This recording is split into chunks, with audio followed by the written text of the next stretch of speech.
a gente costuma confiar. Se está escrito natural, seguro, livre de parabenos ou dermatologicamente testado, parece suficiente. Mas e se eu te dissesse que boa parte dos produtos que a gente usa no dia a dia já carregam ou ainda carregam ingredientes ligados a problemas sérios de saúde? Que o hidratante de bebê pode conter liberadores de formol, que o sabonete antibacteriano da Pia tinha o poder de interferir nos seus hormônios, que o filtro solar que você levou para a mala para proteger a pele do sol pode estar destruindo corais no oceano. Nos últimos anos, você provavelmente ouviu falar de Clean Beauty, rótulos mais limpos, embalagens com folhas verdes, promessas de naturalidade, segurança, bem-estar. Tudo parece mais consciente, mais leve. Mas por trás dessa imagem existe uma história que não costuma ser contada. Uma história que envolve décadas de uso de ingredientes polêmicos, silêncio da indústria,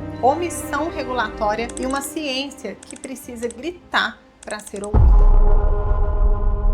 Essa linha do tempo que eu vou te apresentar não é apenas uma retrospectiva. Ela é uma explicação, uma resposta para perguntas como: por que o marketing natural está tão forte agora? Por que tantos produtos limpos surgiram nos últimos 10 anos? E por que a gente precisa aprender a ler rótulos como um ato de autonomia e cuidado? Neste vídeo eu vou te contar o que mudou nas formulações ao longo dos últimos 30 anos. Os ingredientes que marcaram época, os que foram colocados em xeque e os que ainda estão por aí disfarçados de segurança. Se você quer entender o que está por trás das palavras bonitas da indústria cosmética, este vídeo é para você.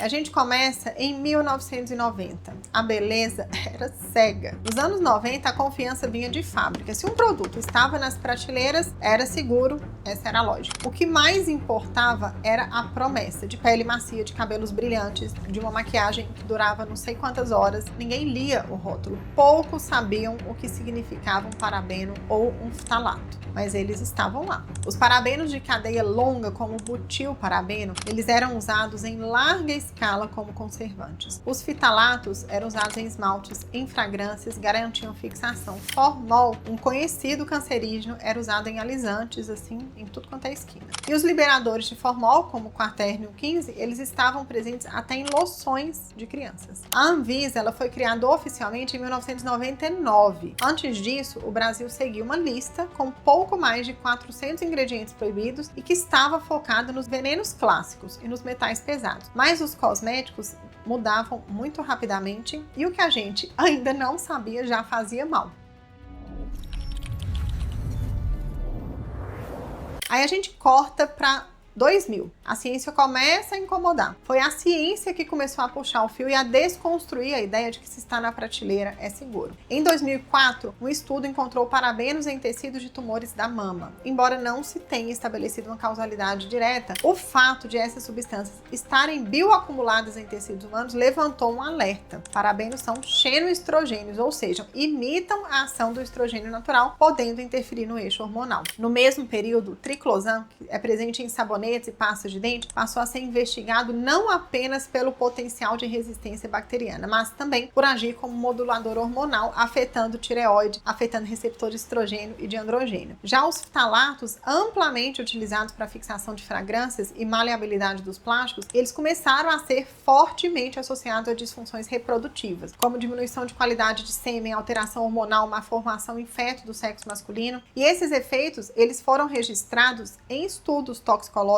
e em revisões sistemáticas.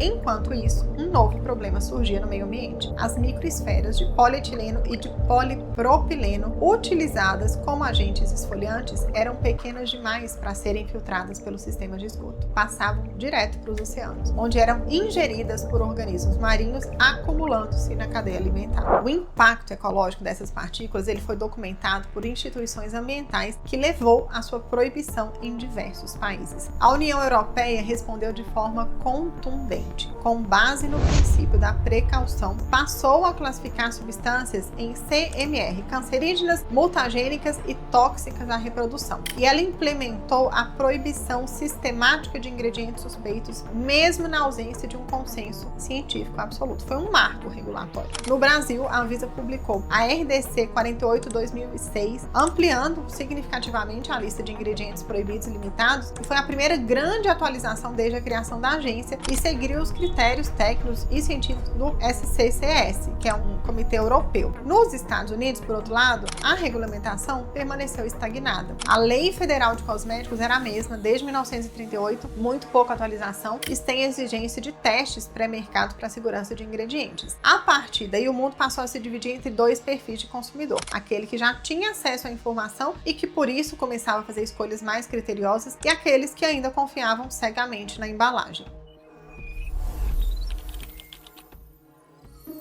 Corta para 2010. O consumidor acorda. O mercado precisa mudar. O que era um sussurro nos estudos virou um grito nas redes. A década de 2010 marcou a virada. Foi o consumidor quem começou a questionar a indústria. Blogs sobre ingredientes começaram a viralizar, o movimento Clean Beauty começou a crescer, rótulos passaram a ser lidos, comentados, questionados, e em 2013 a ONU declara oficialmente: os disruptores endócrinos são uma ameaça global à saúde. A metil-isotiazolinona, um conservante vendido como uma alternativa segura aos parabenos, gerou surtos de alergia na Europa e acabou proibido em produtos sem enxágue. O triclosan foi retirado dos sabonetes antibacterianos nos Estados Unidos em 2016. Oxibenzona e octinoxato, filtros solares comuns, foram banidos no Havaí por causarem branqueamento de corais. No Brasil, a RDC 83 ampliou a lista de proibições e trouxe uma exigência de uso da nomenclatura internacional nos rótulos, que é a INCI. A resposta da indústria foi imediata: reformulação em massa. Embalagens com livre de parabenos viraram padrão, mas com uma ressalva importante: a fórmula mudou ou foi só o marketing que mudou?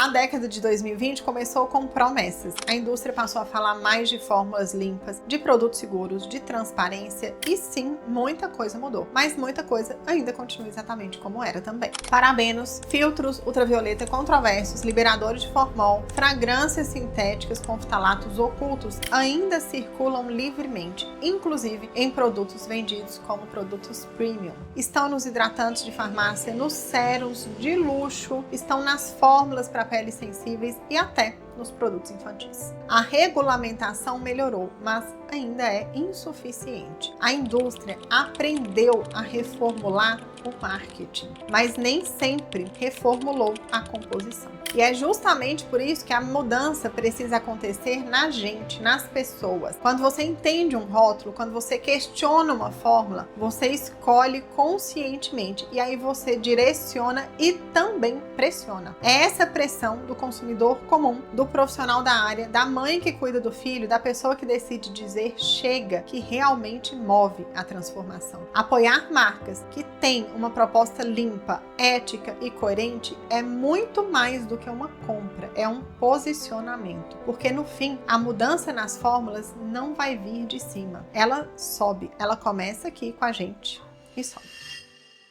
E o que ficou para trás e o que ainda precisa sair? A lista de ingredientes banidos cresceu, mas a lista dos que ainda deveriam sair das fórmulas é maior do que se imagina. Parabenos, ftalatos escondidos atrás de perfume, fragrância, triclosan, formaldeído, metilcloroisotiazolinone, metil-isotiazolinone, BHT, BHA, oxibenzona, octinoxato, microplásticos, todos já têm estudos robustos alertando sobre seus riscos. Todos já foram restringidos em países ou em contextos específicos, mas ainda estão aqui, ainda circulam em marcas conhecidas. E é por isso que a informação é a ferramenta mais poderosa que você pode ter. Não é para gerar pânico, é para gerar autonomia, porque você não precisa mais aceitar o que está sendo posto. Você pode perguntar, você pode buscar, entender e decidir, fazer escolhas. Cada vez que você escolher apoiar uma marca limpa, que se posiciona com coerência, que reformula de verdade, você faz parte de uma mudança. E essa mudança está só no começo. O fato é que a história dos cosméticos é feita de escolhas. Escolhas das indústrias, dos reguladores, mas também escolhas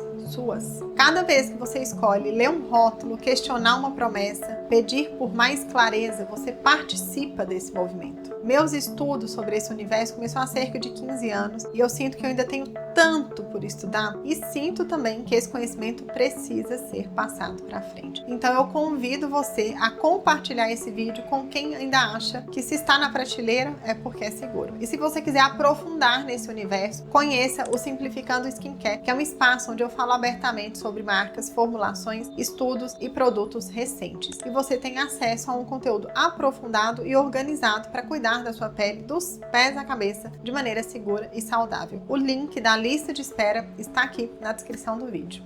Beijo, até o próximo.